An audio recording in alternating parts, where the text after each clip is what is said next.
किए गए संख्या पद्धति या नंबर सिस्टम की अगली कड़ी में पूर्णांक या इंटेजर्स के विषय में। तो जैसे कि आपने पिछला वीडियो में संख्या पद्धति के अंतर्गत दो संख्याओं का अध्ययन किया था, एक प्राकृत या प्राकृतिक संख्याओं का जिसे नेचुरल नंबर्स कहा जाता, और दूसरी प्रकार की जो संख्या थी वो पूर्ण संख्याएं या होल नंबर्स के रूप में था। ये दो चीज की जानकारी आप लोग पिछले वीडियोज में देख चुके हो।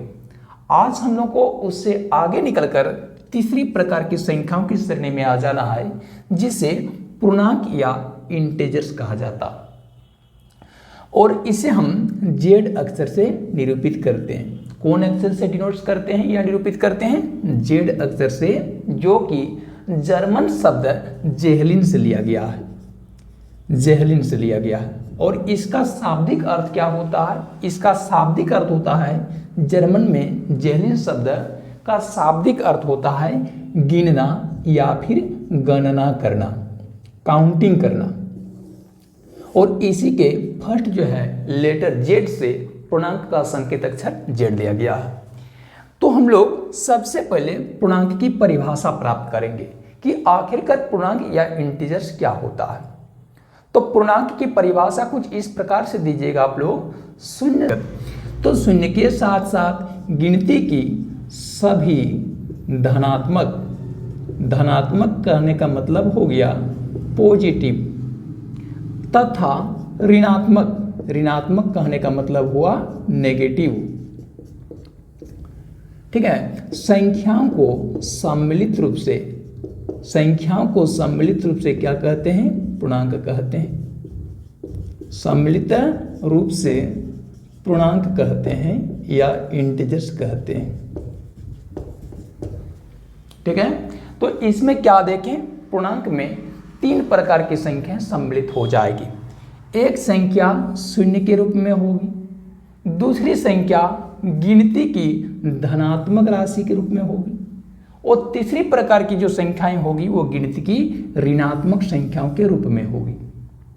लेकिन एक बात का ध्यान रखेंगे, इसमें भी प्राकृत संख्या और पूर्ण संख्या के समान गिनती के बाहर की संख्या सम्मिलित नहीं हो सकेगी। जैसे उदाहरण के लिए जैसे हम लोग शून्य को तो सम्मिलित करेंगे, साथ ही साथ में सम्मिलित करेंगे गिनती की सभी धनात्मक और गिनती की सभी ऋणात्मक संख्याओं को। इसमें ऋणात्मक संख्याएं भी सम्मिलित होगी, परंतु वो गिनती की होनी चाहिए।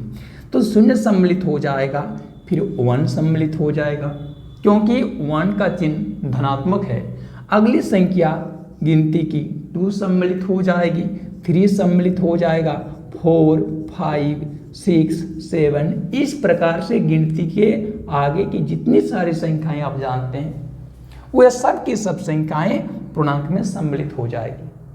साथ ही साथ में इनके अतिरिक्त और क्या सम्मिलित होगा? गिनती की ऋणात्मक संख्याएं सम्मिलित होगी। तो गिनती की ऋणात्मक संख्याएं कौन सी होगी? -1। गिनती की ऋणात्मक संख्या कौन सी होगी? -2, -3, -4। इस तरह से आप जितने ही आगे जाएंगे गिनती की ऋणात्मक संख्याएं आपको मिलती चली जाएगी। और ये सब की सब संख्याएं क्या है? पूर्णांक या इंटीजर्स है। ठीक है, और इसे हम जेड अक्षर से निरूपित करते हैं। तो याद रखेंगे, जेड के अंतर्गत या पूर्णांक के अंतर्गत कौन कौन सी राशियां आ जाएगी? तो उसमें आ जाएगी निरपेक्ष संख्या शून्य, और गिनती की सभी धनात्मक राशियां और गिनती की सभी ऋणात्मक राशियां। लेकिन अगर कोई संख्या गिनती की बाहर की संख्या हो गई तो वह पूर्णांक के अंतर्गत सम्मिलित नहीं हो सकेगी। जैसे अगर कोई विद्यार्थी कह दें 9.3 को क्या पूर्णांक कहा जा सकता?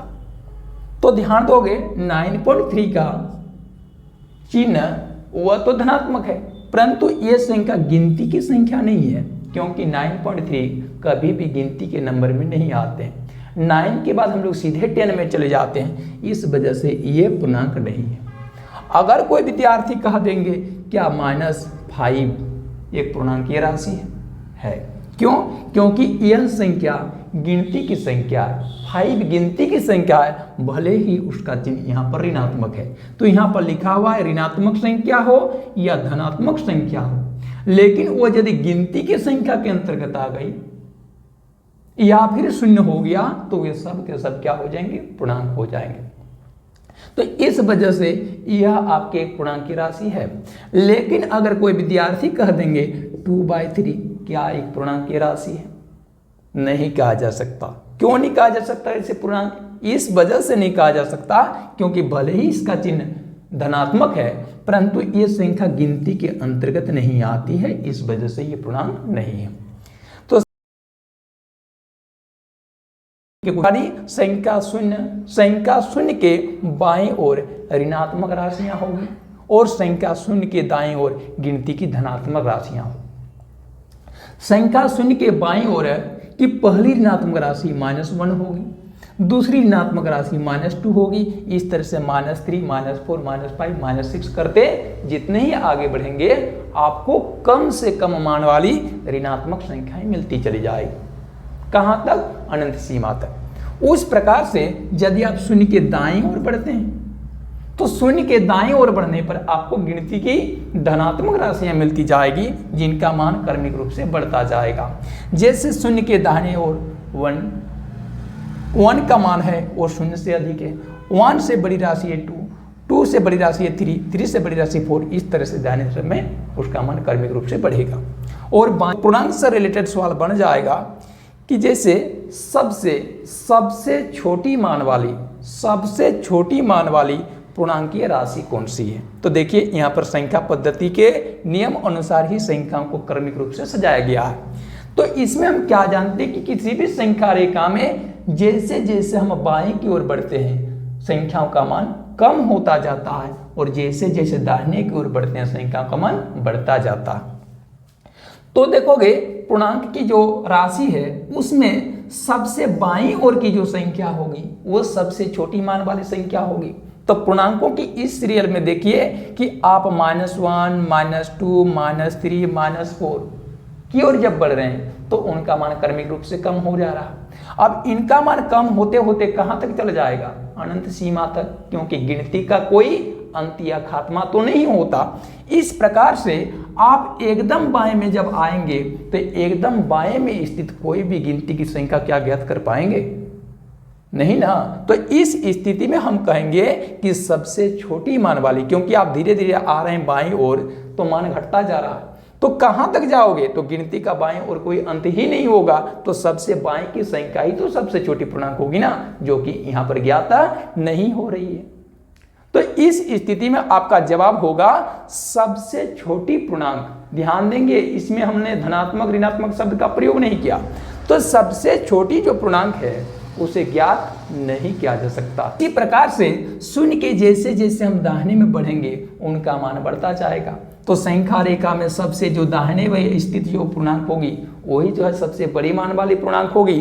तो बताइए यहाँ पूर्णांकों का जो सीरियल दिख रहा है इसमें सबसे जो है बड़ी गिनती की संख्या क्या ज्ञात करना संभव है?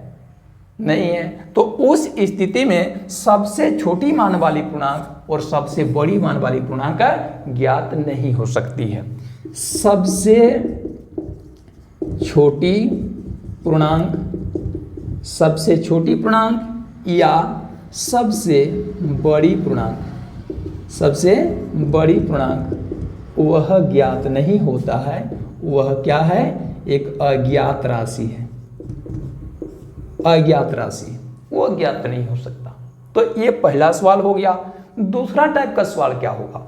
दूसरा सवाल ये पूछा जा सकता है कि सबसे छोटी मान वाली धनात्मक पूर्णांक कौन सा है।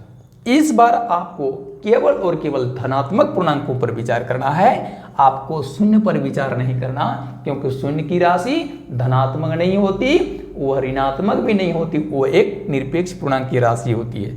तो आपको शून्य पर विचार नहीं करना है और ऋणात्मक पूर्णांक पर भी विचार नहीं करना है।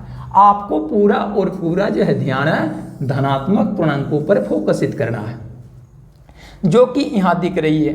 तो धनात्मक पूर्णांक की राशि जो यहाँ दिख रही है, उन दिखने वाली राशियों में से सबसे छोटी मान वाली धनात्मक पूर्णांक कौन सी हो जाएगी? 1 हो जाएगी। तो याद रखिएगा सबसे छोटी मान वाली धनात्मक पूर्णांक, सबसे छोटी मान वाली धनात्मक पूर्णांक, सबसे छोटी मान वाली धनात्मक, हमने एक शब्द यूज किया धनात्मक, और देखिए यहां पर कोई धनात्मक ऋणात्मक की चर्चा नहीं हुई थी, तो सबसे छोटी मान वाली धनात्मक पूर्णांक हो जाएगी कितना 1। सबसे छोटी मान वाली धनात्मक पूर्णांक 1। सबसे बड़ी मान वाली धनात्मक पूर्णांक है तो ज्ञात नहीं हो सकता। अब इसी सवाल को फिर ऐसे पूछा जा सकता है, सबसे बड़ी मान वाली ऋणात्मक पूर्णांक। अब हम लोग को ऋणात्मक पूर्णांकों पर गौर करना चाहिए। तो ऋणात्मक पूर्णांकों का जो गैदरिंग देख रहे हैं, समूह देख रहे हैं, उन गैदरिंग या समूह में से हम क्या जानते हैं कि चूंकि यहां पर संख्याओं को हमने संख्या रेखा के अनुसार सजाया है, तो यह संख्या रेखा के अनुसार सजाया है, तो संख्या रेखा में बाएं की संख्या का मान क्या होता है कम, और दाहिने ओर की संख्याओं का मान क्या होता है अधिक। तो इसमें देखोगे यदि हम लोग -1 की बात करें तो ऋणात्मक पूर्णांक की शुरुआत -1 से होगी। -1 के बाईं ओर होती है -2, -2 के बाईं ओर होती है -3, -3 के बाईं ओर होती है -4, और इस तरह से जैसे जैसे हम बाएं की ओर जाएंगे तो संख्याओं का मान कम होता जाएगा। तो हमारा सवाल था सबसे बड़ी मान वाली, सबसे छोटी मान वाली बताइए, सबसे छोटी मान वाली ऋणात्मक पूर्णांक कहाँ मिलेगी? ऋणात्मक पूर्णांक के गैदरिंग में सबसे बाएं में मिलेगी। लेकिन बताइए सबसे बाएं में जो ऋणात्मक पूर्णांक स्थित होगी उसे तो कोई ज्ञात कर पाएगा क्या? नहीं। इसलिए सबसे छोटी मान वाली ऋणात्मक पूर्णांक क्या हो गया? अज्ञात। परंतु सबसे बड़ी मान वाली ऋणात्मक पूर्णांक की बात करें, हम ऋणात्मक पूर्णांक की बात करें तो सबसे बड़ी मान वाली ऋणात्मक पूर्णांक क्या होगी? ऋणात्मक पूर्णांकों का जो गैदरिंग या ग्रुप है वो सबसे दाहिने में होगी। तो ऋणात्मक पूर्णांकों का जो गैदरिंग देख रहे हो उसमें सबसे दाहिने और स्थित पूर्णांक कितना है? -1 है। तो -1 को हम क्या करेंगे? सबसे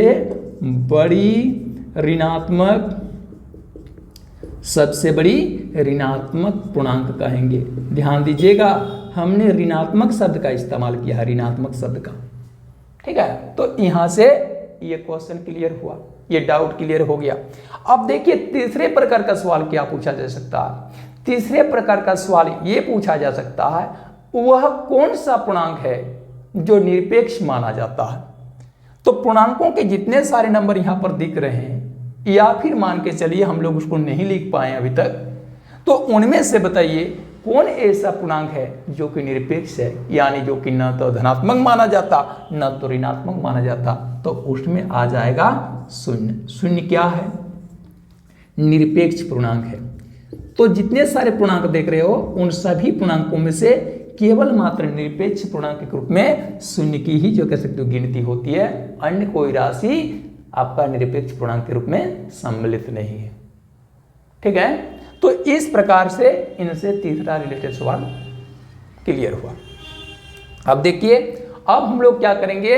इनका संबंध स्थापित करेंगे। किनके साथ? कि प्राकृत संख्याओं के साथ पूर्णांक का कैसा संबंध है और पूर्ण संख्याओं के साथ पूर्णांक का कैसा संबंध है। तो आप लोग पहले से ही जान चुके हो कि जो प्राकृत संख्या या नेचुरल नंबर्स होता है उसके अंतर्गत कौन कौन सी संख्याएं सम्मिलित होती? केवल और केवल गिनती की धनात्मक संख्याएं। गिनती की धनात्मक संख्याओं में 1, 2, 3, 4, 5, 6 ये राशियां सम्मिलित होती। जबकि पूर्ण संख्याओं में क्या सीखे हैं? तो पूर्ण संख्याओं में हम लोग सीखे हैं क्या? न पूर्ण संख्या के अंतर्गत सम्मिलित होता गिनती की सभी धनात्मक राशियों के अलावे और क्या चीज सम्मिलित होता है? इसमें शून्य सम्मिलित हो जाता, यानी गिनती की सभी धनात्मक राशियों के साथ साथ इसमें शून्य सम्मिलित होता है। इस वजह से उनको पूर्ण संख्या कहा जाता है। अब हम लोग प्राकृत संख्या का संबंध पूर्णांक के साथ जोड़ रहे हैं। तो पूर्णांकों के ग्रुप में देखिए ये सारी संख्याएं सम्मिलित है। तो पूर्णांकों का जो गैदरिंग या समूह देख रहे हो, क्या उसमें गिनती की सभी धनात्मक राशियां सम्मिलित है? आप देखें एक नजर में, यहां से 1 से शुरू करके आगे चले, गिनती की आपको धनात्मक राशियां मिलती रही। तो पूर्णांक में क्या देख रहे हो? गिनती की सभी धनात्मक राशियां सम्मिलित होती है पूर्णांक के अंतर्गत। इस वजह से हम कह सकते हैं कि सभी प्राकृत संख्या जो होती है वो क्या होती है, सभी प्राकृत संख्या जो होती है वो पूर्णांकीय संख्या होती है या पूर्णांक होती है। ठीक है, लेकिन क्या इसका विलोम कथन सत्य होगा, यानी कहने का मतलब क्या सभी पूर्णांक प्राकृत संख्या होगी, इस पर आए तो देखिए गया जो यहां पूर्णांकीय संख्याओं का ग्रुप दिख रहा है उसमें शून्य भी शामिल है और गिनती की ऋणात्मक संख्याएं भी शामिल है। तो क्या संख्या शून्य या गिनती की जो ऋणात्मक संख्या है उसको जगह मिल पाएगा प्राकृत संख्या में?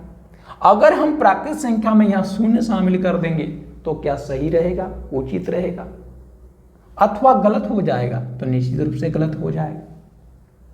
अगर हम लोग प्राकृत संख्या के अंतर्गत गिनती की ऋणात्मक संख्या को ले लें, जैसे हम -1 लिखना चाहेंगे, -2 लिखना चाहेंगे, -3 लिखना चाहेंगे प्राकृत संख्या के अंतर्गत, तो क्या ये सही है? सही नहीं ना होगा, ये बिल्कुल गलत है, निश्चित रूप से गलत है। क्यों?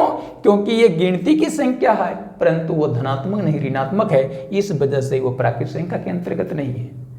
तो क्या देखे आपने कि पूर्णांक के अंतर्गत जितनी भी राशियां हैं सब के सब राशियां प्राकृत संख्या नहीं हो रही है, शून्य नहीं हो रही प्राकृत संख्या, ऋणात्मक संख्याएं ऋणात्मक गिनती की संख्याएं सम्मिलित नहीं हो रही प्राकृत संख्या में, लेकिन प्राकृत संख्या के अंतर्गत जितने सारे नंबर हैं उन सब के सब पूर्णांकीय संख्या बन रही है। तो इसको देखते हुए हम एक लाइन में इसे याद रख सकते हैं कि सभी प्राकृत संख्याएं पूर्णांकीय संख्या होती है या पूर्णांक होती है, परंतु सभी पूर्णांक जो होते हैं वो प्राकृत संख्या नहीं होती है। ठीक है, तो इस प्रकार से एक चौथा डाउट क्लियर हो गया जो कि सत्य असत्य कथन के रूप में पूछा जाता है। क्या सभी प्राकृत संख्याएं पूर्णांक होती है? बिल्कुल होती है, लेकिन क्या सभी पूर्णांकीय राशि या पूर्णांकीय संख्या क्या प्राकृत संख्या होती है? नहीं होती, ये कथन असत्य हो जाएगा। ठीक है, तो हमने प्राकृत संख्या और पूर्णांक का संबंध स्थापित कर लिया।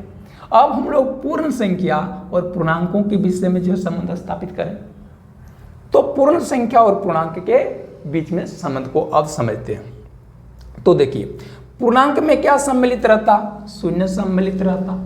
और क्या सम्मिलित रहता? गिनती की सभी धनात्मक संख्याएं सम्मिलित रहती। इसके अलावा गिनती की ऋणात्मक संख्याएं भी सम्मिलित होती है। ठीक है, तो इसमें देखिए पूर्ण संख्या के अंतर्गत जितने भी संख्या सम्मिलित है, जैसे शून्य सम्मिलित है और गिनती की सभी धनात्मक संख्याएं सम्मिलित है, क्या वे सब के सब राशियां यहां पर पूर्णांक के अंतर्गत दिख रही है?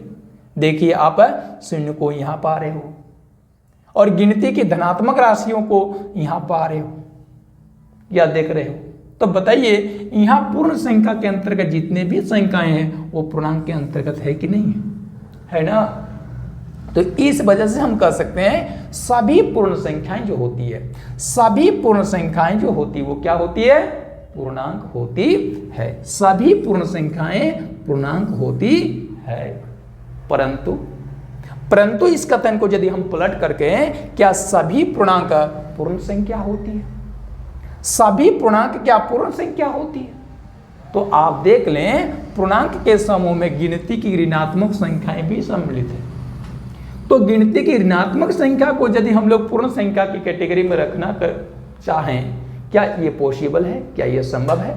जैसे पूर्ण संख्या में यदि हम लोग गिनती की ऋणात्मक संख्या के अंतर्गत आने वाली संख्या -1 को रखें, या फिर पूर्ण संख्या के अंतर्गत हम -2 को रखना शुरू करें, -3 रखेंगे, -4 रखेंगे, क्या इस तरह की संख्या को पूर्ण संख्या के अंतर्गत रखना उचित होगा?